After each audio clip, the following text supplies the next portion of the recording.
Hello everyone and welcome back to another video. In today's video I'm going to show you how to turn off message summary notification on WhatsApp. So first I just want you to make sure that you have the last updates of WhatsApp from your App Store or Play Store. It depends on which phone you have, and then I want you to head over into your app WhatsApp, tap on it, and once you are here I just want you to go through these 3 points on the top right corner, tap on it.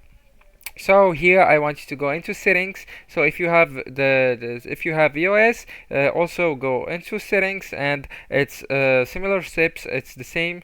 Nothing is different. So right here I just want you to look up for notifications and tap on notifications, and here it's the same till now for iOS and Android. So here for the iOS you need to look for toggle off for show previews, and then toggle it off. And for the Android I just want you to go into the notification zone, tap on them, and right here I want you to go into sounds, tap on sounds, and here I want you to select the none, okay, and then tap on OK.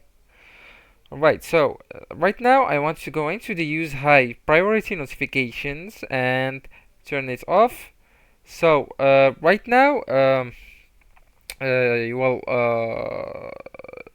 no longer be informed if a message has been typed to you, or you will not get the message summary notifications from WhatsApp or on WhatsApp, and you can only see if you have any new message just by going into your chats, and here you can find if there are any new messages. Anyways guys, this is the video. Thank you so much for watching. Don't forget to like, subscribe, and share that video with your beloved ones, and see you next video.